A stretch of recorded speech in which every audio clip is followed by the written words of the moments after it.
Hello, Aparna. Hi, Aparna. Hi, Cesar. Hi, Aarti. Hi, Hi. Aarti. So I'd like to welcome everybody to our first Chew on This program, which we are doing for, this is for Colorado Global Chamber, Northern Colorado and Denver. And what we're doing is we're working with the Denver chapter and their dining experience, where they have a dining experience for different cultures. And we're following up with the previous dining experience with business culture in India. And today we have Aparna Ranadive and Kiran Adala, who are going to speak with us about some of the aspects of doing business with India and in India. So I'd like to welcome the two of you to our discussion today. And I do have a list of some questions and some possible topics. We'd like to make this rather informal so that there can be discussion, but at the same time, we need to watch the time and also give people an opportunity to ask questions and get involved. So I'm going to go ahead and welcome you two, and then just bring out the first possible topic for discussion, and that would be the importance of meeting the needs and the delight of the Indian customer in the building trust, having a value and quality in the products, and how the products are best marketed in the Indian marketplace. So please feel free to share your perspectives on that.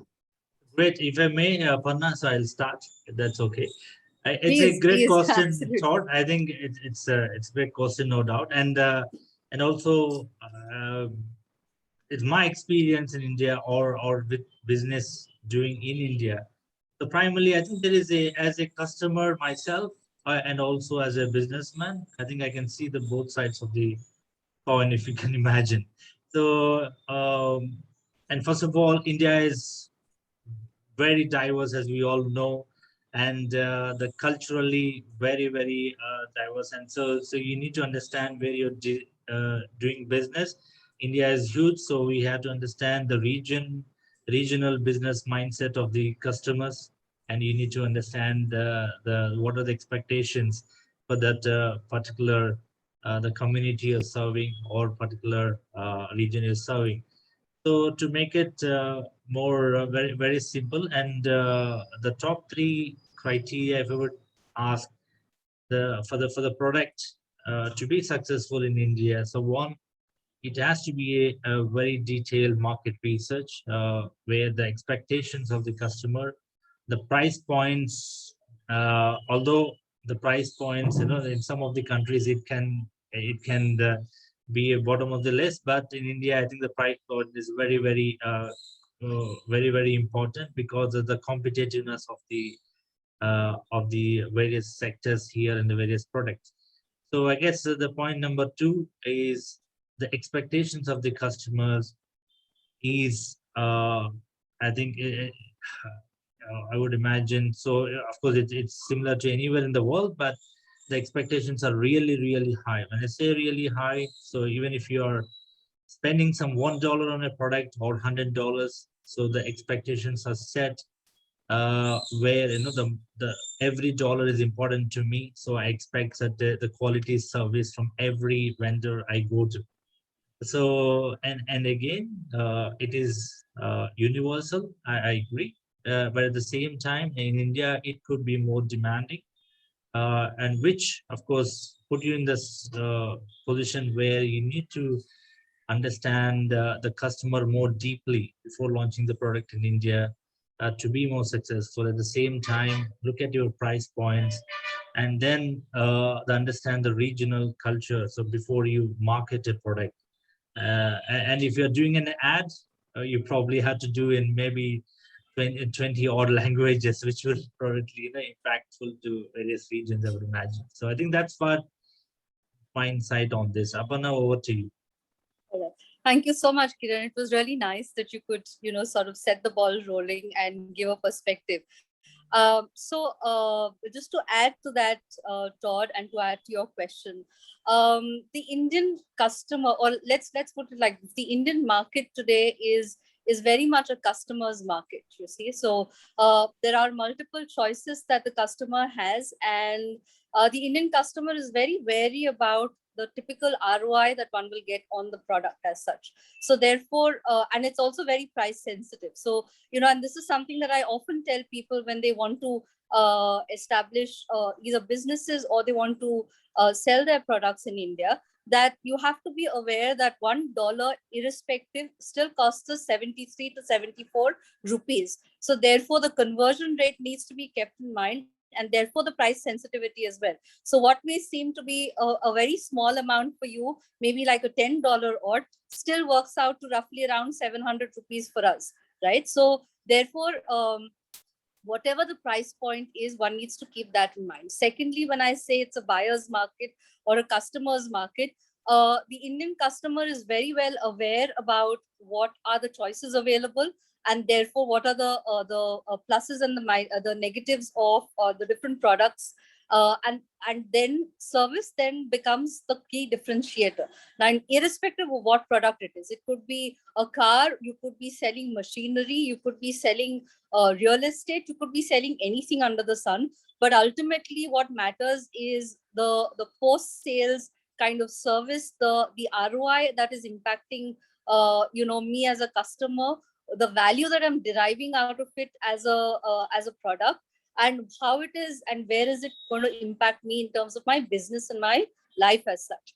The third aspect is Indians love to bargain, right? So, therefore, whether it is bargaining in the vegetable market or the fish market, or then whether it is bargaining and negotiating price points in terms of,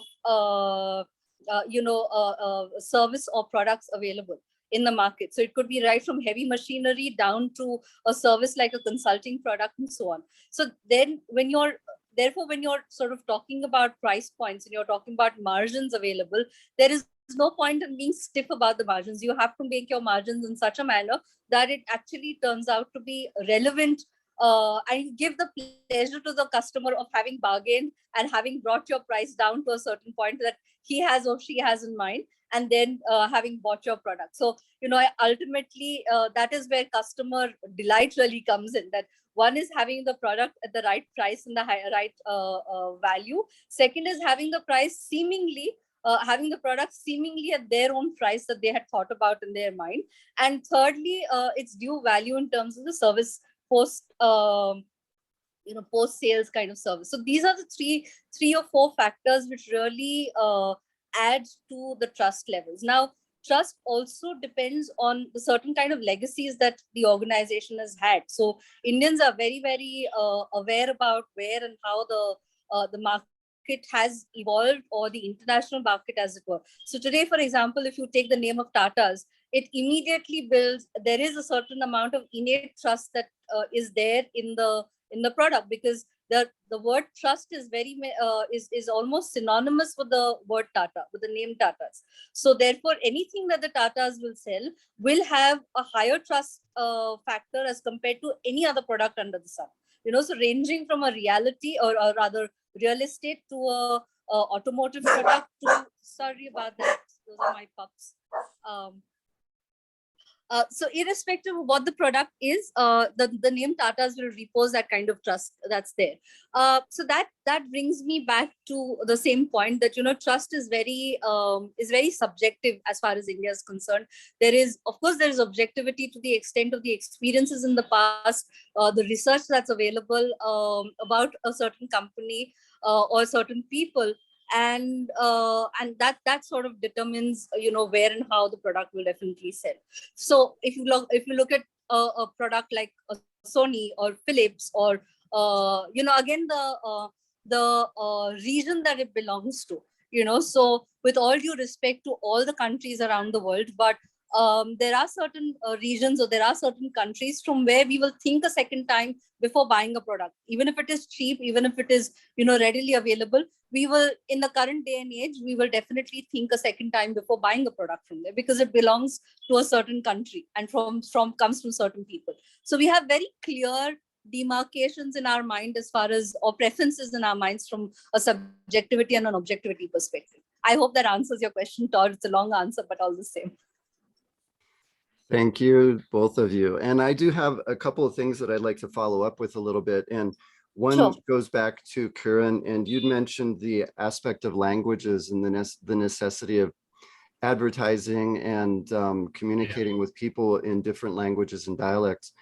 And so that's something that a lot of times, especially I think for Americans, that we have a hard time understanding the importance of language and how important the communicating is. So it may be that the average American company just wants to go to India and they'll say, oh, well, Indians all speak English, and so we'll just do our advertising in English.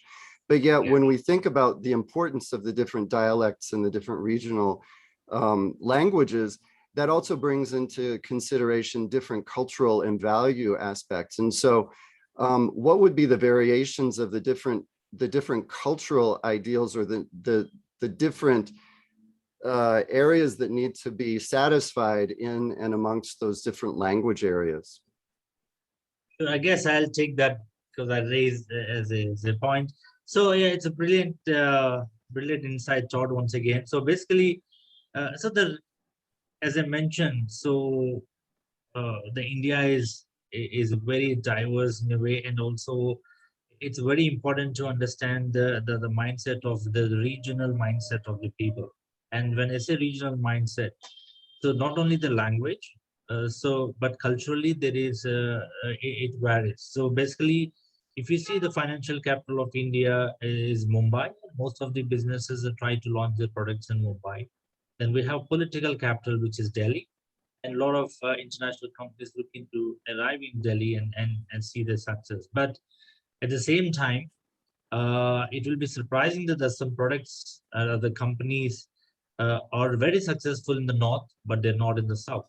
That's being that everything they designed and everything they thought is going to work is based on one or two regions, which will be a bigger mistake if you, especially and now it's modern India is changing really fast, and it's becoming more of a cosmopolitan in some of the cities. So it's very important to understand that you cannot, if you want to have the maximum reach, don't go with uh, just one or two regions market research. So you go with the tier 1, tier 2 cities, because 70% of India is you have villages and towns. You cannot ignore the massive market, and even the 30% urban, and you cannot focus on focus on releasing a product based on one or two cities. So just do the research that what exactly the advertisement, coming to the point on advertisement. So the advertisement in urban cities may not be most impactful in rural cities. And if you want a product to be launched in the shelves of every, like, so take an example of Coke. So I say I live in, if I sit in Mumbai or Chennai or in Hyderabad or in Delhi, of course, it's expected that it is there in the corner of a street. You see in every shop, you see this Coke, every vendor, in F&B vendor. At the same thing, so it is also successful in rural areas. 70% of the rural areas, we have a very, very tiny shops, or maybe, serving 100, 200 customers, still they have Coke in the shop. The reason being, the advertisements is varied, and the advertisement is based on what exactly it will be impactful for that particular region, and where they can remember for the longer time, and not only converting in languages, and also doing the advertisement modifying where probably the theme is more suitable for that particular region. I guess, yes, if you want to be successful as a Coke, or maybe even McDonald's trying the same thing, getting into tier 2 cities, so your market should be very, very intense and very, very thorough. Otherwise, there are chances that your product launch can be failed very, very drastically. I'd love to add to that, Todd. Okay. Yeah. Yeah, go ahead. So, yeah. So I think Kiran's point is very valid that first and foremost, a thorough market research is very, very important for the simple reason that, even if you look at the four cardinal directions within the country, each region acts and behaves very, very differently and thinks very differently.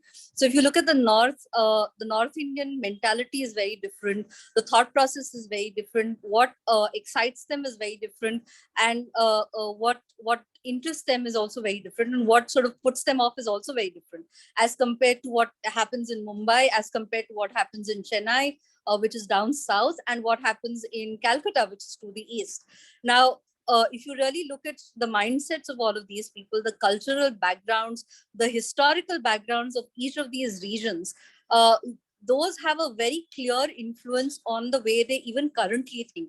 Now, to add to all the confusion and to add to all the diversity, we have a population of more than 50% who are in the age group of anywhere between 28 to 45. So we have a very, very young population. Now, this young population, because of a higher surplus cash available or maybe higher disposable income, has traveled internationally, has schooled internationally, has lived internationally, and therefore they are exposed to a lot of international products, lifestyle, all of that. So that is in a sense also aspirational. Now, bringing that back into the home front, can you imagine? It's a potpourri of cultures, it's a potpourri of thought processes, and therefore what appeals to one does not necessarily appeal to the other. So if I have to just give a quick example of that, I used to lead the HR function for Sony Entertainment Network. Now, for a long time, and we're one of the most successful channels in the country today and even internationally. And our parent body used to be Sony Pictures in LA. And for a very long time, we had a fair amount of tough time understanding how different regions within the country think, and therefore what kind of programming will appeal to them. So if you look at the metro cities, which we call it the A class cities or the tier 1 cities, their thought process, their understanding, or their liking of certain programming was very different from what was appealing to the B class cities and the C class cities, which is more the remote, where or the remote areas in the country. Now, therefore, the programming mindset had to happen in such a manner that there was a good combination of programming which was meant for the the tier 1 cities, as well as for the tier 2 cities. Now, the tier 2 cities, from our research, we found out that they still, despite the progress that the country had made, they still kind of logged on to and felt very good listening and watching regressive drama. So wherein, there are joint families and there is a mother-in-law and a daughter-in-law, and the mother-in-law bashing up the daughter-in-law, and so on and so forth. So there's a regressive form which existed centuries ago, or perhaps even maybe 50 years ago. Today, the scene does not, it does not exist like that. But having said that, they still had their ancestral roots or the cultural roots in that segment. So which is why that drama seemed pretty much home to them. So therefore, when the programming teams really understood this difference and they started sort of developing their programs accordingly, then the numbers started shooting up. And then we made specific programs which were very, very clued on to, the modern thinking kind of levels, or the modern thinking societies and the cities in the country. So, that is what brings me back to the point that culturally, thought process wise, and from a nuances point of view, from a market perspective, I think we're all very, very different. And therefore, a thorough research of the market and the sensibilities of that market is extremely important before you can actually get down to any specific market and doing business in any of those markets.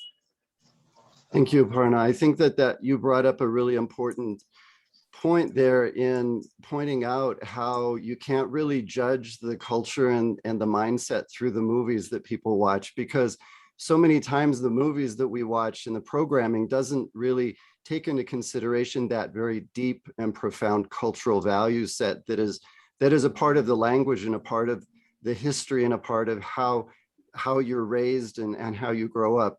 even though maybe that's not being represented completely in the theater or on television. So that's a very so good no, the point. theater world or the television world is very, very aspirational in that sense. So which is why we have very where you have macho men coming and bashing up 50 goons at a stretch, or you have a guy who's romanticizing in the hills of Switzerland, and so that's very, very aspirational in that sense, and which really it takes away from reality in a lot of ways. But yeah, I mean, that's where everybody would want to go and reach, right? So it appeals to the aspiration of the people. So yeah, it's really about spinning dreams and weaving dreams for the people.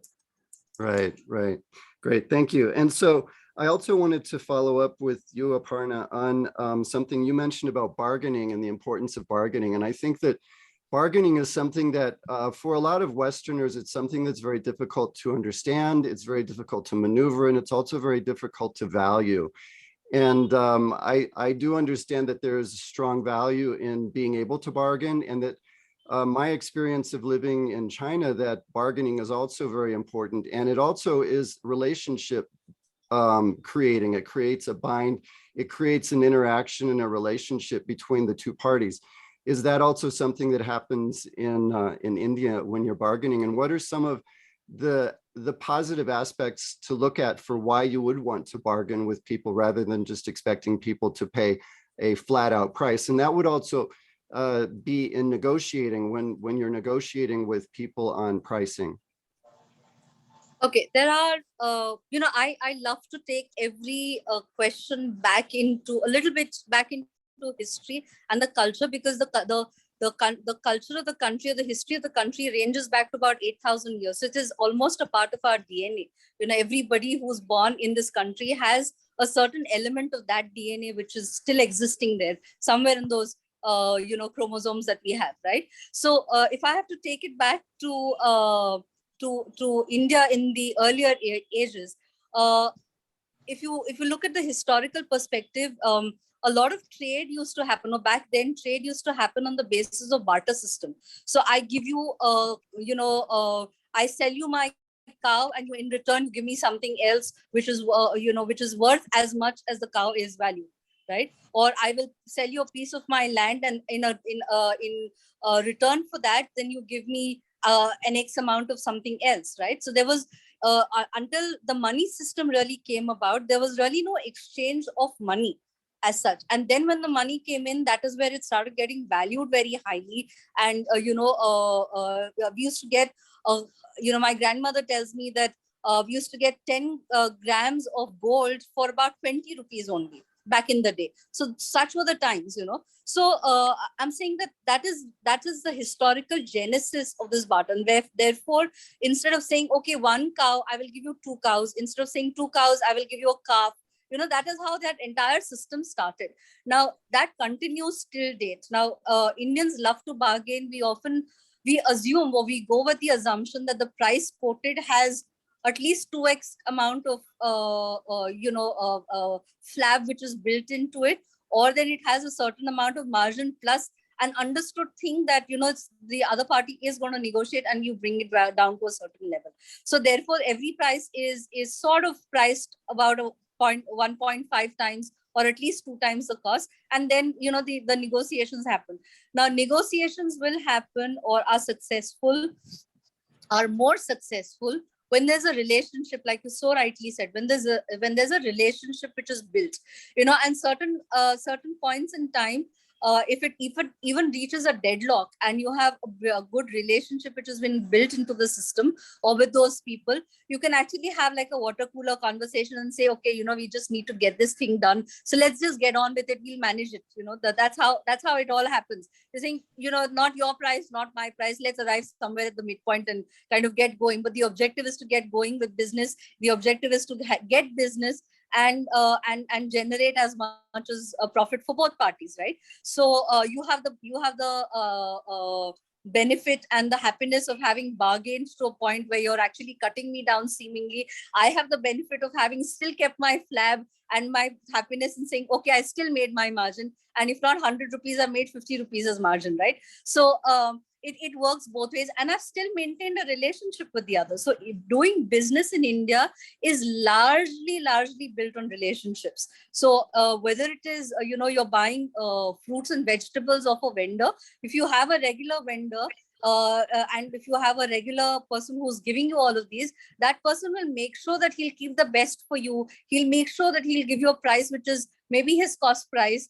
He'll make sure that he keeps it from the rest of the others, and he gives you the best possible price and the best possible product. You know that he will not fleece you. So those are the relationships that are built. So just to give you a common life example, we are fish eaters. So every Sunday we go and buy fish from this fish market, and there is a lady who has been selling us fish from the time I was a young girl. So my mother, irrespective, she goes to her, and if she's not going, she tells me, okay, go to her and buy the fish, because the quality of the fish will be good. She will not bargain for the money. She will, if I'm maybe 100 rupees short or 500 rupees short, she will say, okay, give it to me the next time. Don't worry about it right now. So just take the fish and go. So that's the whole ethos on which everything is built in India. Everything is very, very relation oriented. Yeah. So that kind of gives you the answer, I guess. Great. That's a great response. Thank you. I like some of the personal experiences that you added into that, and I can relate to it from my living in China. Karan, I'd also I think you live in the States, right? No, I visited States, but I worked with Americans in the UK. Okay. So from your perspective, is there anything that you'd like to add to that? Oh, I add to Aparna. Yeah, brilliant. So I think the point she mentioned is about our culture. It's in our DNA for trading. It started many thousands of years of it. So basically, when you just going back to the Aparna's example of going to a fruit vendor. So it's actually, although I'm a customer or somebody else going to buy it, it's actually trader's mindset you have. You're actually trading something and you try to negotiate. It comes very natural, because I think, which is I guess it's a very handsome, what do you say, skill to have to anybody. So yeah, why don't I save that 1 rupee and 10 rupees? I'd rather save be in my pocket rather than someone else's pocket, and then try it out. And then, but he knows or she knows in her mind that what value she can get for the product. But she so they try to get the best rate of it, which is, I think, fantastic. Because 1 second, so great. Apart from that, I think the art of flexibility and art of patience, it has to come for any business, the person in India or a company who are looking to do business in India. The reason being, of course, the art of flexibility is so diverse, and then you have the religions, beliefs, languages, and culture, all immensely varied. So basically, when you have that art of flexibility, there is no one rule for everybody. If you want to come with that mindset, forget about it. I think there's a lot of frustration you end up with. But if you come with the flexibility of, okay, anything can change in the last minute. You have a meeting, and then so somebody say yes, but it's actually not yes. It could be no at the end. So just try to understand with the person you're dealing with, the business you're dealing with, so that you understand the culture a little bit more. So I think I want to touch base on a couple of culture points, if I may. So the reason I mentioned patience is that because it can be a last minute dropout for any deal, or at the same time it was no to start with, but it was converted as yes. The reason being is, I guess, maybe there's a little bit of stereotyping in our culture. So I'm not generalizing for all of India, because it's a huge, but I think I can say predominantly we have a stereotyping. But if you want to avoid it, I think a lot of clarifications in communication will help, and asking the right questions, who you're doing business with, or you probably, even if you're communicating with the customer. So bottom line is, just develop that art of flexibility and patience. I think we have more chances of that. Okay, great. Thanks, Kiran. So I want to follow up with what you were just talking about with the question about trust. And I understand that trust is going to be dealt with much differently in that part of the country as compared to the West. And in America, a lot of times, and I think also in probably Europe, there is a sense that people are just, it's your duty to not take advantage of me. And so we are very trusting from the perspective of very gullible or easily taken advantage of. What are some of the differences and what are some of the perspectives that you would put in from your own experiences about Westerners working in India, and what's the best way to find that space of trust? Aparna, you're on mute. No, are you asking that question to me, Todd, or is it to Kiran? I was following up with Kiran on that, but then I also would like you excellent. to. No, perfectly all right. So from both of you. Apologies. Thanks, thanks, Todd, for that question. I guess so. I think that when you mention trust, it's actually what you want your customer to be remembered for, and the trust being the primary reason why I go to a particular vendor to buy things, or a repeatedly I want to do I want to purchase as a customer to particular company. The reason being, I think how you develop this trust, it could take long time in this part of the world, and basically in India. So the reason being, so there's a lot of judgmental in that space. One, first of all, what is it in it for me for going to this particular company. So then the needs are met, and the needs can be varied. The needs of the customer is met, and it's repeatedly positive, and it's been consistent for years. Then you have that trust labeled in our neurons, where I want to buy uh, from this particular vendor or a company, and this is a company. Because we go back to Tata. Tata started as a motor business, automobile, but look at where they are. They're into pioneering. They're pioneering into IT space hugely and internationally, and they are into now airlines. So that's the brilliance of a company who worked years and years to gain the trust of the customers, um, where it is remembered for very long time, and it could be like, it's not necessarily what you exactly done at the time of impression, but it can be varied business, but I still trust you as a brand, so I want to buy from you. So hopefully I answered you the right way. I'd like to add to that, Todd. Fundamentally, India has seen, again, my favorite, I'm taking it back into history and culture.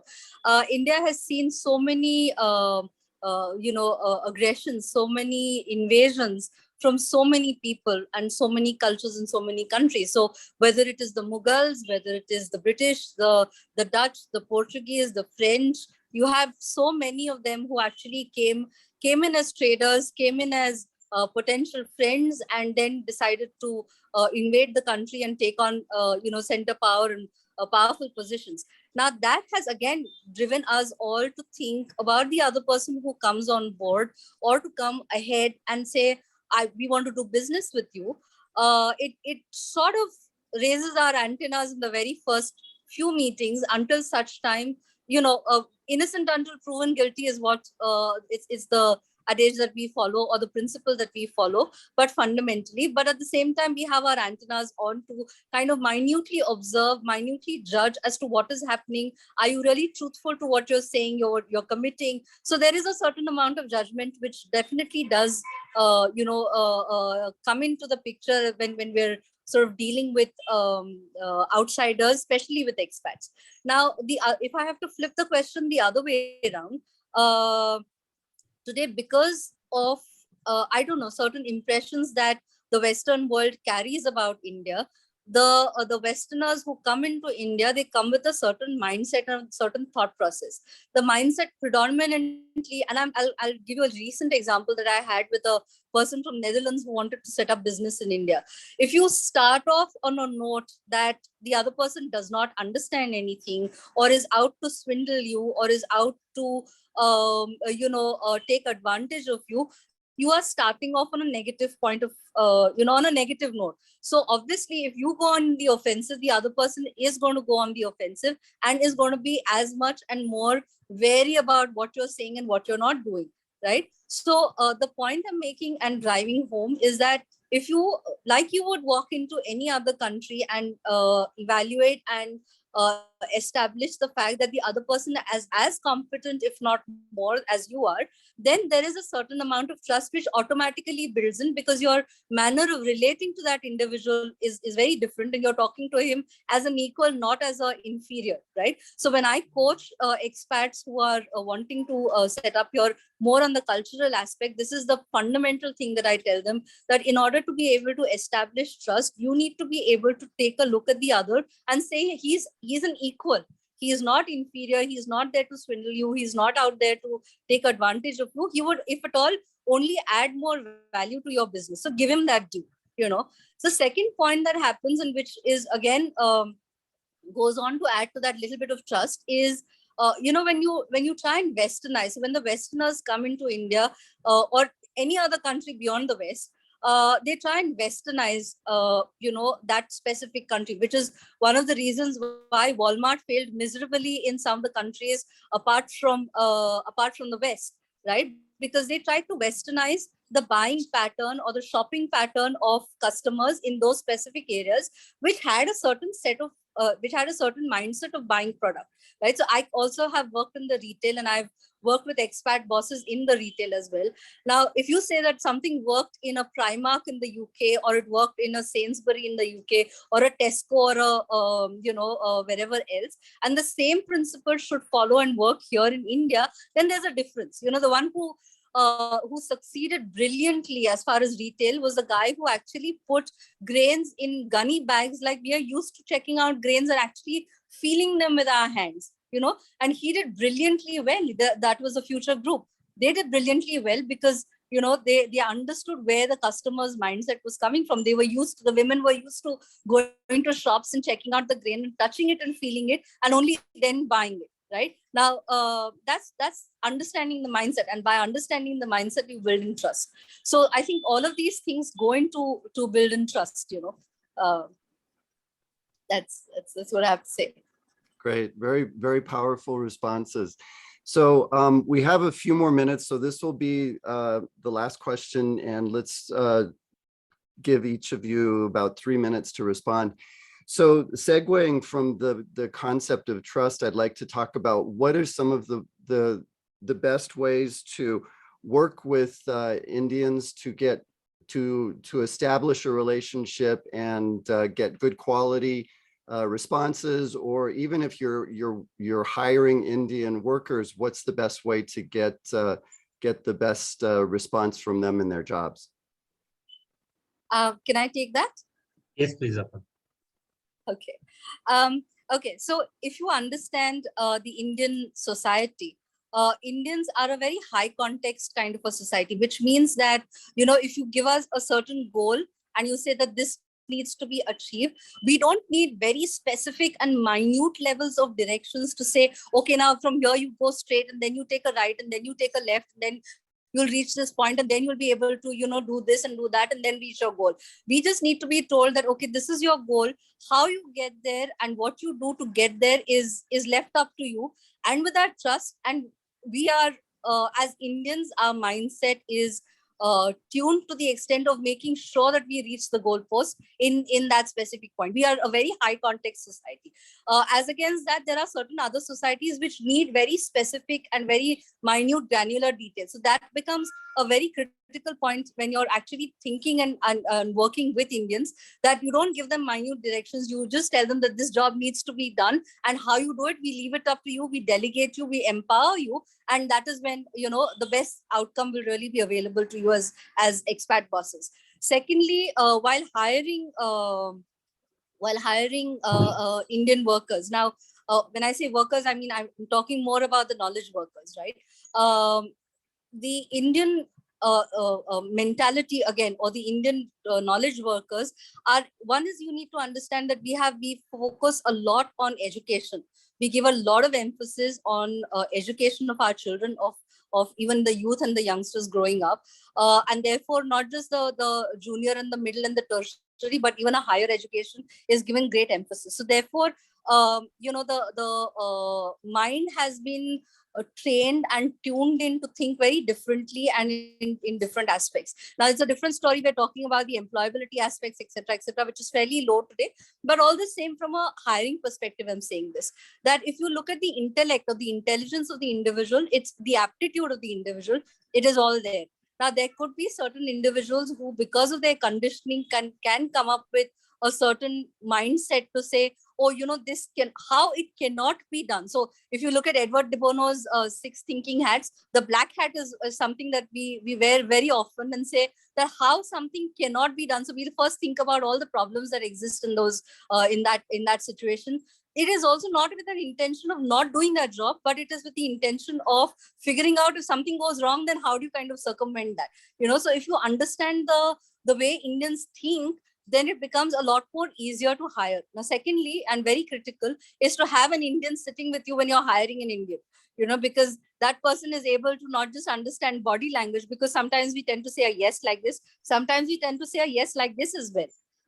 So it is very crucial to have an Indian sitting there and actually interpreting some of the physical or the body language aspects of what the other person is saying. So I think these are the 2 critical things that one needs to keep in mind when one is hiring. And again, the third point is which part of the country that you're hiring from. So, where and for what kind of jobs. There are very specific jobs that you will be successful giving to certain set of people.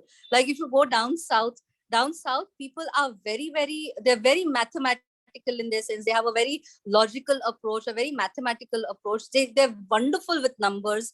They're damn good with their ability to work numbers literally at the tip of their fingers. So if you're looking at any specific job like that, then it makes a lot of sense to have to go down south and hire from there.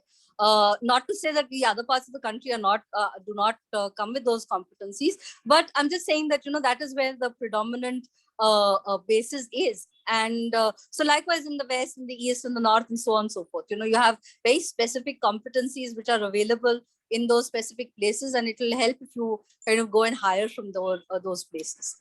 So on to you, Kiran. I hope I've not taken off all the points. Great, no problem at all, Aparna. I think great insights. Thank you. So I guess I would like to start with the power of young India talent, because it's my favorite subject.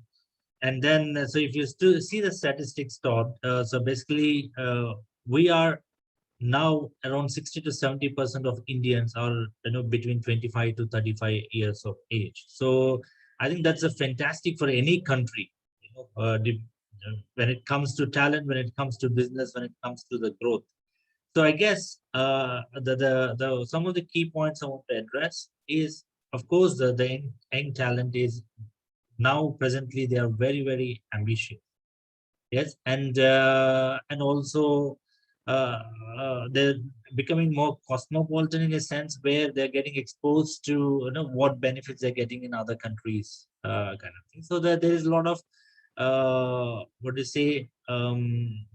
There's a pattern of growth, and based on what the talent can be achieved for them and what reach they have. So that exposure is there. At the same time, I guess, going to the fundamental points of the hardworking and the goal-oriented, I think that's in the DNA of the which is a fantastic thing for any country. And I guess for any the employer, it could be international company coming and hiring in India, or it could be Indian company on the growth scale. So it's very important to have the personal connection with the employee. When I say personal connection, understand the motives.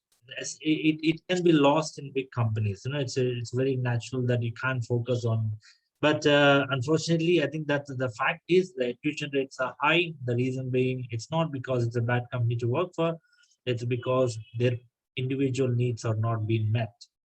So my personal experience is just to have the managers or the leaders have that personal connection with individuals, get the best out of them, because the hardworking is in the DNA, goal oriented is in DNA.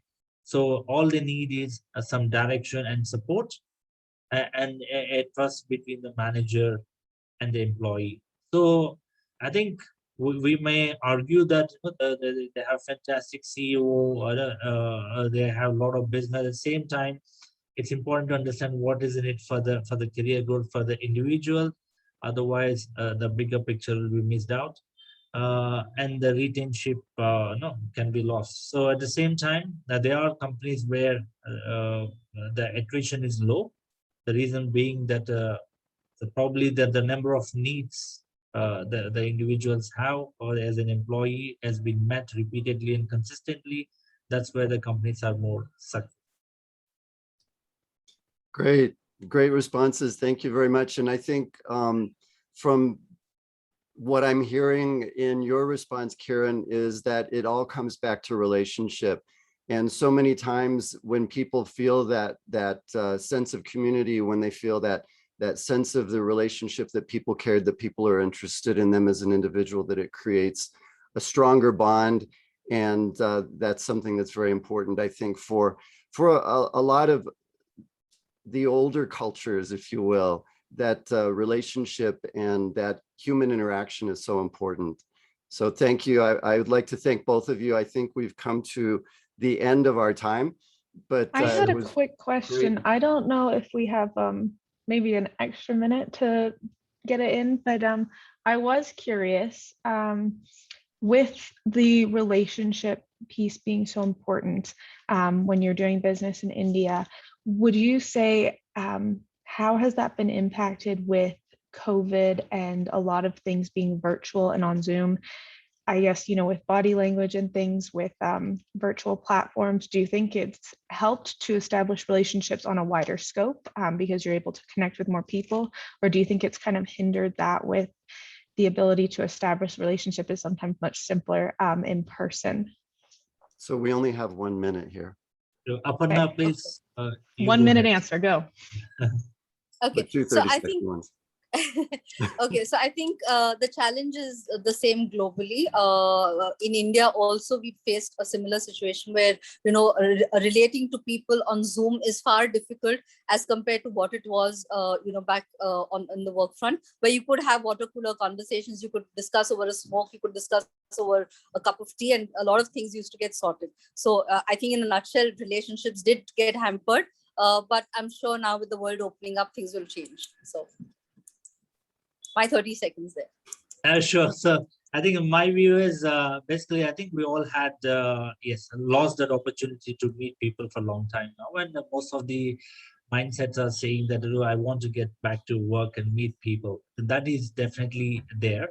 At the same time, I guess the COVID has taught a lot of lessons in a way that, you still can be connected virtually, and there are opportunities available where you probably use the virtual much better, and use the technology where, of course, it cannot replace the one-to-one relationship and the physical meeting can have. At the same time, it's fantastic to know what COVID taught in terms of technology can be used where the opportunities are less because of external.